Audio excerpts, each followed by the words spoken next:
Good afternoon and welcome to Thorn Creek Homestead. As you can see at the beginning of the pictures, you can see that we did have some wind damage, quite a bit. Tore my barn roof off, opened up like a can opener. It damaged a lot of the garden, but the garden did stand back up. I lost some trees, lost a real nice apple tree, tore my peach tree up over here pretty good. Now I'll have to cut it down this fall, what's left of it. So anyways, I wanted to talk to you about something we thought we were pretty well prepared for any kind of thing that come up here. We didn't have electricity, or we didn't have water or whatever with this. So anyways, it didn't work out that way. We found out that we have some things we have to take and change. And this pump is called a simple pump. It's a hand pump, and it does have a check valve on the bottom of it. It's got a stem that goes down into it, what they call a sucker valve or sucker stem. It goes down inside of it, sucker rod, and we use this to take and get the water with. Well, for my wife and I, for coffee or drinking, for flushing the toilet, washing, cleaning, all that good stuff, this would be fine. But when it comes to our livestock, it was a different story. We do have cows here, and we have chickens here on the property.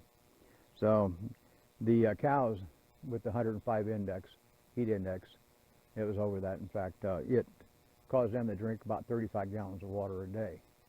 So it didn't take long for them to go through the tank of water that I have down there. And it's a 350-gallon tank, but it gets down so far in there, there's just not much in there for them. So anyways, we decided we would take and try to, I have a little tank that we pump, and I'll show that later, and pump into. But anyways, little tanker I have down there, we decided to fill that up, and it's a 50 gallons.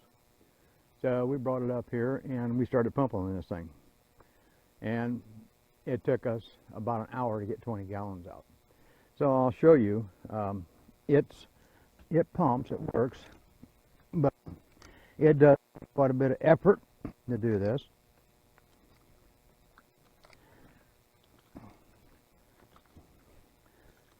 So as you can see, it's pumping both directions. When I'm on the upstroke, downstroke, I'm getting water out. But when you're pumping, you're wanting 50 gallons of water. It doesn't come very easy. So, and taking an hour to do it was too long. So we did some checking on this pump. This pump is supposed to be able to pump more than that. So I don't know if it's us or if it's a pump. This pump was here when I bought the property 6 years ago, almost 6 years. So anyways, the pump, you can buy this pump with an electric motor that will jack the shaft up and down in here. And it runs off a 12 volt. That's $1,500. The handle on here is a 24-inch handle, and they make a 36-inch handle. The 36-inch handle will take and change the leverage of this to where it's a little easier to pump. It will be longer. Your stroke probably be a little bit shorter, because right now we're getting down here quite a ways. But you don't have to make a full stroke to take and pump. So I am going to order the 36-inch handle. That's $75 for that. This pump will handle anywhere from 25 to 300 feet, depending on which pump you get. It's over 300 feet, in fact, the pump will. There's different models of this, but depending on your depth that you need. But they'll start out at 2,500, and I believe it goes to 330 feet to be exact. So, and you can look this up on their website. It's called Simple Pump. It's all stainless steel, but and we've talked about it. In order to use the electric pump, I've got to have a 12-volt battery. Of course, they sell systems that have solar power to recharge the battery, which is fine, but that's a big expense to put all that in here. So I have thought real serious about the motor, because we need the motor. We can't pump enough water if this lasted very long, which we were without power for 3 days. But if it would come down to where we'd be out for a week, we would have problems. So that's why we're talking about going some other directions. They make what they call a jack pump, which used to be on the old well pumps years ago, and it actually runs this up and down. A lot of them are on electric motors, some of them are on gas motors, but they do work. I don't know if I can put one on this or not, if there's enough up and down. I'd have to look at the jack pump and see if there's a way that I can actually get enough movement out of this to make this pump work. This will pressurize your water tank too, by the way. If you had a way to plumb this in to your home, into your water tank, you could build pressure up off of this. So it's something else to think about. And I don't know how hard this pumps if you've got to build pressure up. That might be another thing on the whole thing. But anyways, I wanted to pass it on to you because, you know, we're kind of learning with this.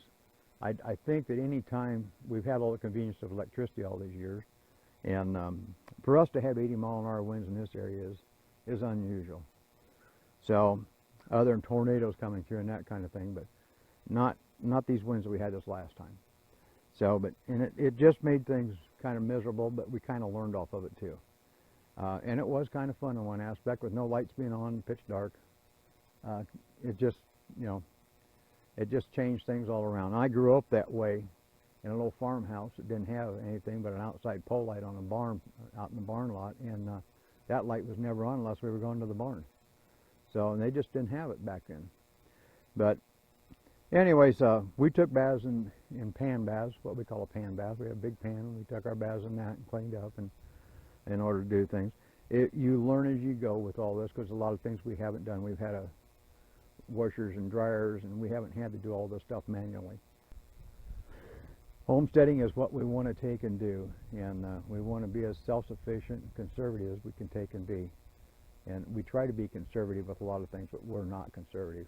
Not like we were when I was growing up years ago, and I grew up, my grandparents, and I'm 71, and my grandparents lived like they was in Depression, clear up into the 60s. So, and even in the 70s, my grandma was still pinching pennies. So, I mean, they didn't have a lot. They had a lot more to take and give, though, in being a family. We didn't have computers. We didn't have games. And it was just a lot better life. So, anyways, I'll get off my rant on that. So, but anyways, so that you all know, I just wanted to take and tell you about this, because this is something that we learned, that you got to have water on these homesteads. You have to have water on them. And I don't know, like I say, it's a big expense for a lot of people, and a lot of people don't have that kind of money.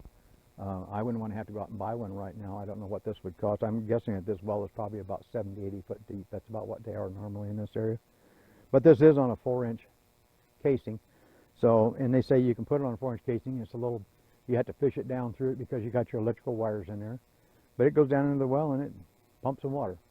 So, anyways, just for your information, passing it on to you, so maybe somebody can get some good out of this and learn to. And if you have any suggestions on how to pump this thing, how to get water out of here, I'd appreciate it if you'd let me know. So, if you'd like to, since you've watched the video, if you would you take and press the like button and share this with some of the other ones. Follow us along, because I've got some other things I'll show you as we go. It's just, right now we're so busy with the garden and trying to catch up on things, because we've had rain. We got 4.5 inches of rain this last week, so it kind of put us behind. We're playing catch up. So anyways, appreciate you watching this. Have a blessed day. Thank you.